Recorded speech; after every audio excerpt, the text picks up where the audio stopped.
Hi y'all, in today's video I wanted to go a little bit more into ADHD and how to help your child if your child might be struggling with ADHD. If that's something you're interested in, stay tuned for this video. Hi y'all, welcome back to my channel. My name is Jessica Lang. I'm a licensed marriage and family therapist. I'm a licensed marriage and family therapist, and this channel is a survivor's guide to life where I talk all things trauma, the brain, and healing. So if that's your jam, go ahead and click that subscribe button down below so you can be notified every time I upload a new video. And while you're at it, head on over to Instagram where you can follow me, get more tips and tricks, mental health, mental wellness, self-esteem, love, all of that kind of stuff. So head over there and follow me on Instagram. So I just wanted to go a little bit more into ADHD and trauma, how ADHD can mimic trauma or trauma can mimic ADHD, but also the things that you can do if you are a parent who is maybe struggling with, does my child have ADHD, does my child have trauma, or does my child have both of these things, and what do I do about it? So just want to say that, one of the hallmarks of ADHD is that the child, the adult, has difficulty with sustaining attention, sustaining focus, curbing their impulses, but it's on a developmental level. And when I talked in yesterday's video specifically about ADHD and I read through the DSM diagnosis, I realized I hadn't gone too much into what development looks like and what typical development looks like, and how this also might relate to trauma. So when I moved to Israel, one of the first jobs I ever got, the only job really I ever got, while I was building my business, was to work at a nursery school. So my class specifically was for 1 to 2 year olds, but I also had the experience of substituting as a teacher and as an assistant in some of the other classes for 2 to 3 year olds, 3 to 4 year olds, 4 to 5 year olds, 5 to 6 year olds. And one of the things that the teachers made comments about was like, oh, I have a whole class filled with kids who have ADHD. Typically it's like a class filled with boys, and I'm like, oh, this person has ADHD, that person has ADHD, and I was like, no. Like, you might get 1 or 2 kids who has ADHD, but one of the hardest things is that with the rise and the pressure of wanting kids to excel and to do really well, is this pressure to start teaching children at earlier and earlier ages, so that the parents' hopes is that you get this stuff in them early, they'll learn it, they'll be more advanced. But what people fail to account for is that one of the biggest ways that children learn, and that how we also as adults, how we learn, is through play. And in order to have like that play and that curiosity, we need to be in a calm state, not like fearful, not hyper aroused, or in an anxious state. When we're in an anxious state, and I've done the chart with the states of arousal, the more anxious you are, the more your stress level is raised, the less likely you are to have access to this top portion of the brain, the frontal cortex, which is what curbs your impulses, which is where meaning making happens, processing happens, abstract information is taken in, memories, all of that stuff is like housed up in here. Memories are also, the body, the lower parts also, but like your ability to like have language around that memory and to talk about things gets warehoused up here in the top part. But when you are when you're feeling stressed, a lot less information is able to get in there and stay in there. And so by putting our children in these environments when they're not really ready, again, like sitting down for a circle, or sitting them down, sitting a 3-year-old down for a certain, like a 20-minute circle where you're talking at them is boring. Like, that's just boring for a 3-year-old. They want to move, they want to play, they want to experience things with their hands. And yeah, a 3-year-old's gonna get up after 5 minutes of play, you sitting there rambling and talking to them, because it's boring. They can't sit still. It's developmentally inappropriate to expect a 3-year-old to sit down in a circle without moving at all for 20 minutes. Same for a 4-year-old. Like, they just don't have the capacity to curb that impulse yet. They want to get up, they want to move. And so when you're looking at or assessing a child who has ADHD, you want to look at what is developmentally appropriate for that age. are they in an environment that, or have you put your child in an environment because you want them to learn, you want them to excel, and you put them in an environment where they stress sitting down and they're not doing anything with kinesthetically or with their hands, they're just kind of sitting there being talked at, but they're having a difficult time doing it. Don't blame it on the teacher. Don't blame it on your child. Blame it on their age. They're too young to do that. That's not how they're gonna learn. Some kids can, and I think this is the hard part too for parents, is like every child develops at their own speed, their own rate, their own speed. And so if you're, oh, so and so's kid can read at 3, but my kid is 5 and can't read, like, so what? Like, that doesn't mean anything. As long as your child is able to read by 7, 8, you're okay. Having your child be an early reader, that's more of a mark of your own self-esteem, your own self-worth. Has nothing to do with your child. And the more pressure you put on them, the more stress you're actually putting on them. They're not going to be able to rise to that occasion. You want to make school fun. You want to make learning fun and enjoyable. I was just at the school actually this past week, and I was just looking at the kids. Some of these kids that I've had, I had when I first started my job when they were 1 year old, and I had them for they're 1 years old now. They're 3. They're all going to be turning 4, and I was just looking at the way that they were socializing and the way they were playing and the little intricate stories that the girls were telling as they were being mommy and whoever.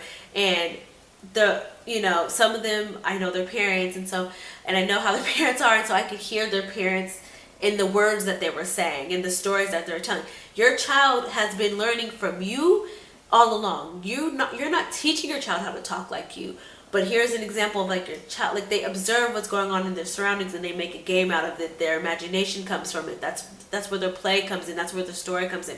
So your child is constantly learning. They're learning all the time. They don't need to be put in this like rudiment, like this rigid environment where they're forced to be made to sit there in order to like learn things.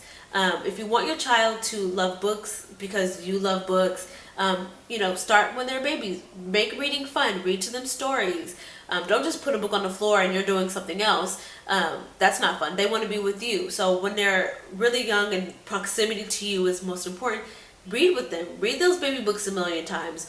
I always recommend this for my parents too, especially when it comes to like trauma and there's some reunification stuff happening. If you love to read, sit with your child side by side, both of you reading a book, and and you're modeling, reading is fun, whatever. And they also get that comfort of having you near them. So it's like a double way, like what's the word I'm looking for? Like double-edged sword. You're killing 2 birds with 1 stone. But also not everybody's going to be interested in reading. So just because you like reading doesn't mean your child's going to necessarily like reading, and being okay with that. But you have to make it fun. You have to make it engaging. Children, most folks, hell, like adults don't like to do things that are boring.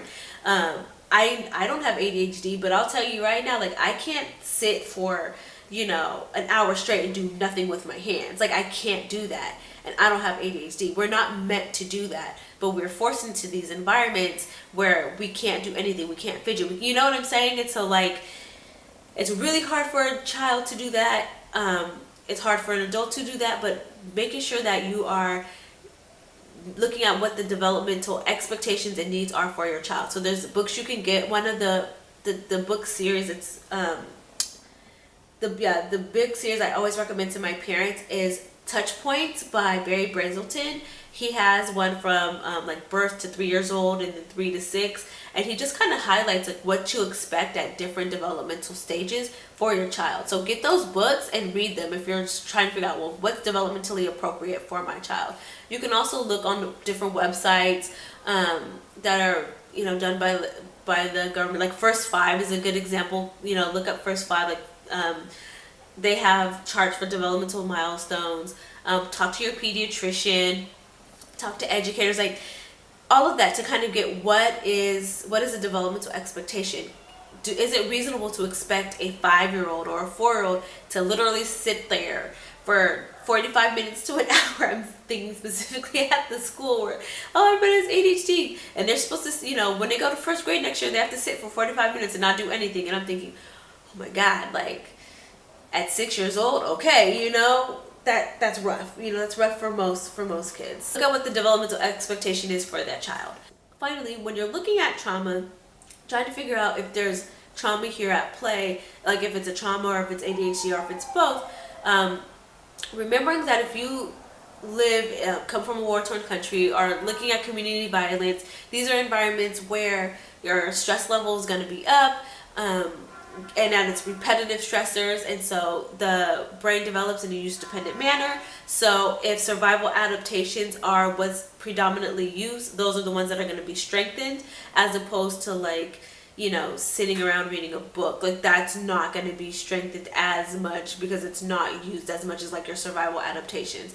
And your survival adaptations are going to override any of that other stuff anyway. So if you are a child if you have a child, you guys live in a, you know, poor or unsafe neighborhood or a country, or come from a country that's been unsafe, or you live in a household that's unsafe, then most likely your child is going to be having a lot of survival adaptations that are going to predominate anything else and hijack anything that they're trying to do. So if they're sitting in class and suddenly some smell comes upon them that reminds them of being sexually abused, they're going to be tuned out of their educational environment as they're tuning into what their body is forcing their attention to, which is survival.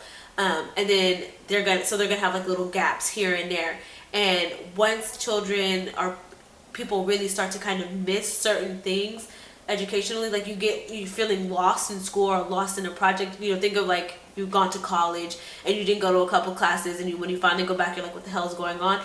You know, no one likes to be confused. And so as an adult, we can just stop going to class, or drop that class. Like, we have the forethought, you know, the cognitive ability and the power to take ourselves out of that class and be like, okay, you know, I'll have to try again or whatever. But a child cannot escape that, and they also don't have the critical thinking skills like adults do. So they're uncomfortable and they try to do things to alleviate this discomfort. So they might be fiddling in their desk, they might play with their toys, they might start bothering their neighbor, whatever they need to do to kind of alleviate their own discomfort and distress. And what do most teachers do when a kid's acting up in class? They toss them out of class. Okay, go sit in the hallway for 5 minutes. So now not only are they triggered and stressed, and they're already lost, and they're like, okay, I don't know, I need to do something because I'm bored, and they start fiddling around with stuff, but they're lost because they don't know what's going on in class. You then kick them out of class, so they get further behind, and they get brought, like, you know what I'm saying? So now it becomes like a vicious cycle. They've now learned that, well, if I fiddle around and do XYZ, I get tossed out of class, and I'd rather be tossed out of class than sitting here not knowing what's going on. Teacher might call on me. You know what I'm saying? Like, it also becomes a vicious cycle. So I'm not here to like criticize or judge or give, you know, tips and tricks for teachers, although I could. Comment down below if your teacher is like, give me some tips and tricks, therapists, on how to help my kids in class who have trauma. I'd be happy to do that. But I just wanted to say, just to highlight kind of how ADHD can look like trauma, or trauma can look like ADHD, and kind of this sort of vicious cycle that gets made within this system. So that's all I have for you guys today. Comment down below, let me know what you thought about this video. I love hearing from you, and I will see you in the next one.